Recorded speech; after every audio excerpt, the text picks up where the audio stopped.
Hello, my name is Adam and welcome to the Lead Realm. Today's video is going to be a little bit different from my recent ones, in that I'm going to be taking you through my Forest Goblin army. Those of you that watched my very first video on the channel may recognise this army from some of the shots, but today I thought it would be cool to take you through the army one unit at a time, talking about some of my ideas and the conversions in the Force. So, for those of you that aren't aware, Forest Goblins were a subset of the Orcs and Goblins army that have been present throughout all of Warhammer history. However, the models that I have here are specific to the 5th and 4th editions of Warhammer Fantasy Battle. The whole army sits atop resin cast bases with 3D printed ferns and ivy and a healthy dose of grass tufts. Let's start with the core units first, starting with this unit of spear-armed Forest Goblin warriors. For any of you that are familiar with the Forest Goblin range, you'll know that there aren't very many sculpts for each unit type. So, for each one, I had to get a little creative with the units and the models contained. Here you can see 3 of the regular troopers. 2 of these are conversions. The one on the left has had the tip of his weapon replaced with a spear. The one on the right has had his entire right arm replaced, including me sculpting the feathers and the spear tip. Moving over to the next unit, this is my unit of double-handed weapons. Again, creative use of available sculpts was required in order to complete the entire unit.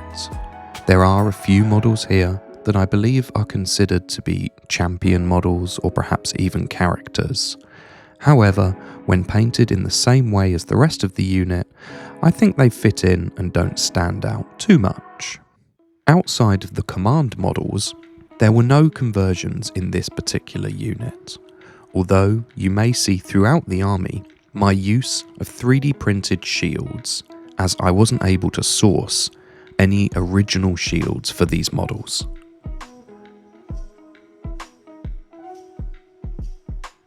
The final core unit for the army are these hand weapon and shield armed Forest Goblins. There are no conversions in this unit, so just the 3D printed shields and all original sculpts.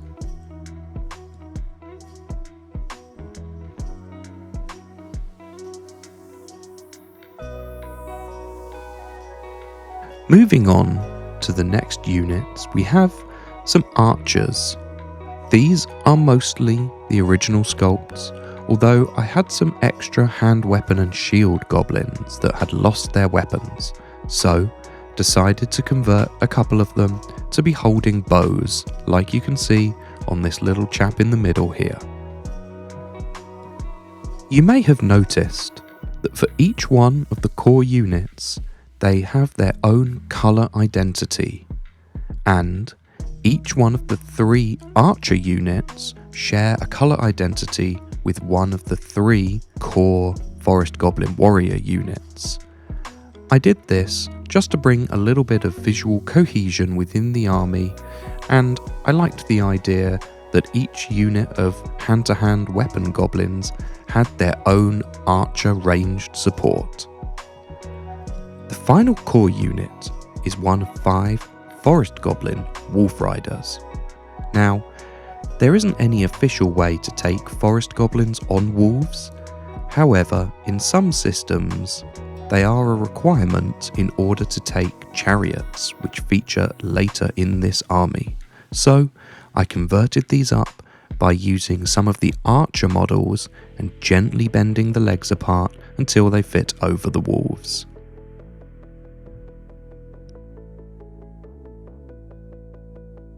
Next, let's take a look at one of my favourite units of the army, Spider Swarms. These little guys are the plastic Warhammer Quest spiders, perhaps slightly lacking in detail, but full of character. I painted them in the same way as I've painted the larger spiders in the army, using a lot of shared colours from the other units so that everything looks good together. Next, we have probably the largest conversion or custom models in the whole army, my spider wolf chariots. These chariots were made of various different parts. The spiders were the C-27 giant spiders.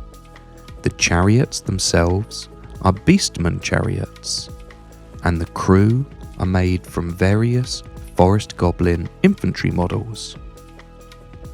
On top of these, I sculpted all of the feathers and the bits of leather that are holding everything together. The skulls are a mix of plastic and 3D printed, which have been attached to cover joints, but also to give a little bit of variety. Each one of the spiders, again, is painted in shared colours that you find across the other parts of the army to bring some cohesion. There are 4 chariots in total, each with their own coloured spider, and each of them featuring feathers that share colours from the other units within the army. What would any goblin army be without trolls? These are the 5th edition Warhammer Fantasy River Trolls. I absolutely love these models. I have done ever since I saw them back in the 90s at Games Workshop. So absolutely had to include them in this army. I have another 3 of these to paint at some point for a nice block of 9 trolls. I painted these using very bright greens and blues. Offset by the red weapons, I feel that they stand out from the army nicely, whilst visually seeming cohesive due to their bright colours. Now it's time to take a look at the signature units for any Forest Goblin army, the Spider Riders. These Spider Riders are mostly the original Games Workshop models, with very little changes or conversions on my side. All I've really done here is paint each of the spiders in a different colour and try to link all of those colours back to the rest of the army. The feather headdresses on these units again reference back to some of the core units of the army. All of the spiders share colours with the smaller spider swarms and the larger wolf spider chariots. I like to think of them as being different age stages or evolutionary paths within the same family. So, spiders that survive long enough from the swarms get to be ridden by the goblins, and then, eventually, if they live long enough, get to pull the mighty wolf chariots into battle. The final group of models that we'll take a look at are the various characters, and what would any goblin army be without more characters than the enemy? The first group of characters are those riding regular spiders. Here, I have 2 shamans and 2 regular heroes. The regular heroes feature some wonderful metal shields from old school miniatures. Everyone here is painted to match one of the units of the army. The spiders, however, have a few extra details and colours to make them stand out. Here, we have the goblins that are riding gigantic spiders. These are the more impressive heroes in the army, and I normally use these as the lords. We have 1 with a battle standard bearer, 1 shaman, and 2 combat heroes. The battle standard bearer is a small conversion using the plastic parts from the later plastic Goblin Spider Riders. The rest of these models are without conversion. Finally, we have the heroes on foot. This is a selection of different Forest Goblin and regular Goblin hero models.